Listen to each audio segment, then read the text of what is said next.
of SketchUp.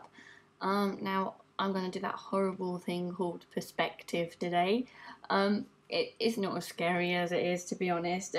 Once you get the basics of this, you can pretty much apply it to any drawing. So it's really important to understand the fundamentals of perspective, because that way you can apply it to everything, to a person, to a shape. It will just help you greatly. So it's sort of best to try and grasp it as much as you can, but it's really not that difficult.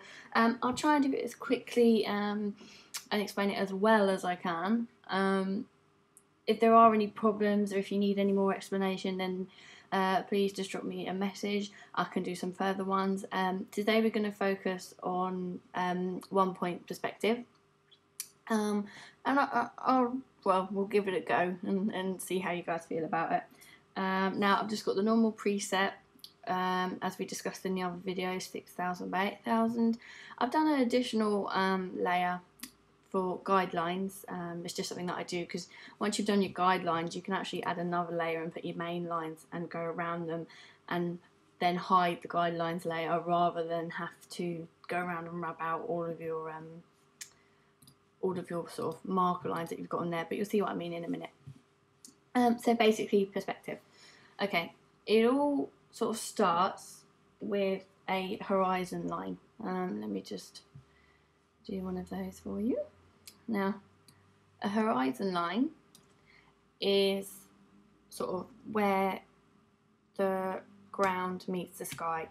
Obviously that doesn't really happen, but in drawings, like we said before, it's suggestive, it's things far away in the background that you really can't see. It's like when you're on the beach, and you can see the sea level and it's pretty much like that. And this, now where you put a horizon line in your picture, is based on how you want it to be and what you can see. For example, in my room right now, the horizon line's about right for me here. I'm on quite a high chair. I can see down at the telly and the sofa and everything else. Now, if you were going for a comic book and you were looking up at someone and they were going to be powerful and they were going to be this, your horizon line would be sort of quite high because you're looking up. So the perspective would be coming down. Bear with me a second, like in this direction. Okay, so everything would be sort of above the horizon line, and sort of you can put it below, but you'll see what I mean when I start doing some shapes. But put the horizon line where you think is the best point of view for your picture. Okay. Now what you do, you just put a little marker wherever you like on the horizon line. I'm just going to put it here, just for the basis of the tutorial. You could put it anywhere. You could put it here, you could put it here, you could put it right at the end if you wanted. It's just what suits your picture and what you're trying to draw, and how your room's laid out as well, because your room may be laid out completely differently. You may be seeing it from this point of view and looking onto your TV and everything over this way. Okay, so we've got our horizon line, we've got our vanishing point, so this is where everything is going to go to. Now the first thing we want to do is a square. Okay, really simple. Well, a bit more of a rectangle, but there you go. Now I'm just going to change this colour so you get a bit more view of what I'm trying to do. Okay. Now the square, the flat point of this square is what we can see. This is what we're looking at. It's flat, it's dead on, it's straight to us. This is what we can see. Now the vanishing point is everything that's going to be moving away from us. Okay, so everything that's sort of going, if you've got a milk carton or an apple juice carton, if you just stick that on the side and you have a look, you'll see that you can see the front, but then you can see it slightly moving away to you on the other side. And I'll sort of show you what I mean now. Now, shortcut for this, you can use this, if you have trouble with the shortcut, where is it? I can't find it, there we go. You can use the line tool, but I tend to do this. So you shift, click, and then you click again on the area you want it to go to, and you do the same. And take your finger off shift before you do it again, otherwise it will join the lines up sort of here and make a mess. So shift, click, and back down to this bit, and same thing, shift and click, and up to this point. Okay, and if we go back to the black, you can see all you need to do is just draw in the back. Just literally line it up. That's it. Okay, so we have a cube, sorry, that's in perspective. Okay, and what you do, you'd rub these out, but like I said, you can always, these are just guidelines, so you can add an additional layer and just go around what you need. Now this is below the horizon line, so we can see the top. We can see the top and the side. So just sort of remember that for your drawings. Anything that you want to see from the top point of view is sort of below the horizon line. Now let's do above the horizon line. What we'll do, we'll just do different shape this time. Now you can apply this to any shape. I'll show you that in a minute. We're going to do a cylinder, we're going to do a triangle. It just works for everything really. It's just such a good, this is just 1 point perspective. Obviously we can go through 2 point and 3 point. It's the same principle. Just line them up, and where this is above, you know, we're seeing once again the flat rectangular point. You know, we're facing that on, that's facing us, and the side and the bottom this time, so not the top but the bottom, are going away from us towards our vanishing point in the distance. So you just do, whoops, it's a bit wonky, sorry. You just do the same thing. Oh, to draw straight lines as well, like down like that, and across like these squares, just press shift, hold on to shift, and it will draw this lovely straight line across. Okay, and then you can see, so that's applied for that as well. And that's above the horizon line, so we're looking at the bottom and the side. And if we draw something on the oops, I'm having a good day today. Right, on the horizon line,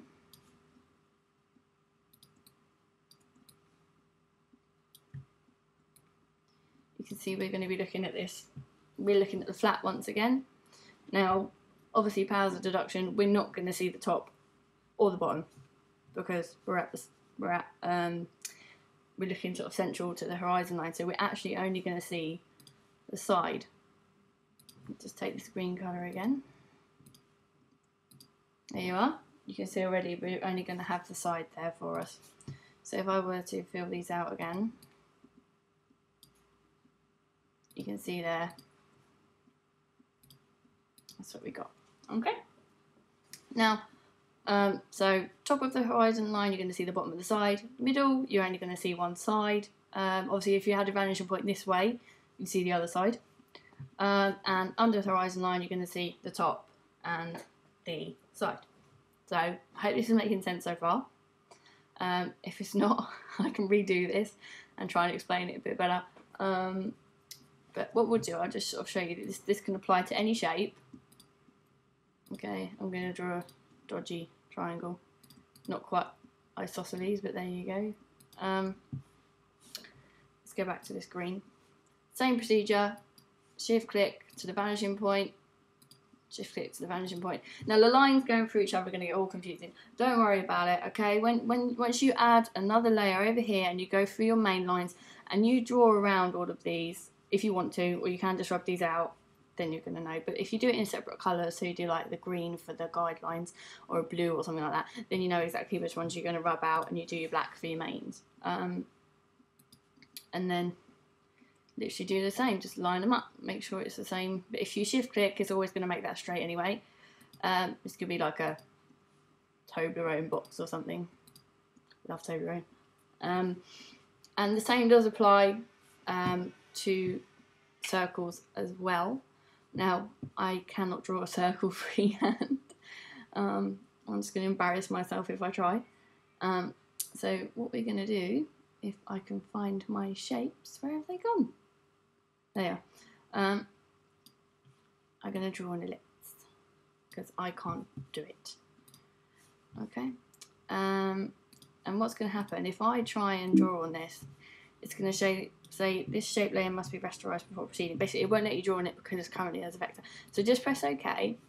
All right, and then we'll add a new layer because it doesn't show up very well on here, to be honest.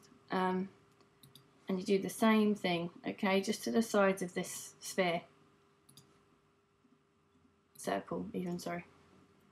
And then you can see, now what we can do, I'm probably making this a bit more complicated. If you can draw a circle freehand, just do it. It makes it so much easier. So if we go back to the layer with the circle on, and you go layer, duplicate layer, shape on copy, okay. So then we have another circle, because I really can't draw them. And if we just, you literally just move it down. To do that, you just grab a corner, hold shift, and shrink it down, and shift will keep it all in the correct shape and proportion. It won't distort it in any way. So you know you're going to get this lovely looking cylinder. And there you go. Obviously you can draw around with the black once again, so you get your nice cylinder shape. And then what you can do, so obviously this was just a guideline to get that nice circular motion going on there. What you can do, you can actually, it's got a preset on it there, sorry. It's got, basically because there's a style set up on that, that's why it's doing that. But if you did this with a standard stroke, you could obviously rub out this line here and you'd have your cylinder and it'd be like a pack of rollers or something like that. So practice then for now, okay, they're the basics. You'll probably pick it up by the time you get to the middle square. By the time you get to this one, you would have picked up the whole idea of it. And then what we'll do, we'll take it a step further, and I will show you how to create a room or a bedroom or something like that, or a chair, and then just show you how to apply it sort of in an art class or something like that. And then once you get the hang of that, we can go to 2-point and 3-point. And then this way you'll find this also applies when you're drawing people, especially in comic books and everything, to get that dynamic shape and edge. So yeah, practice these.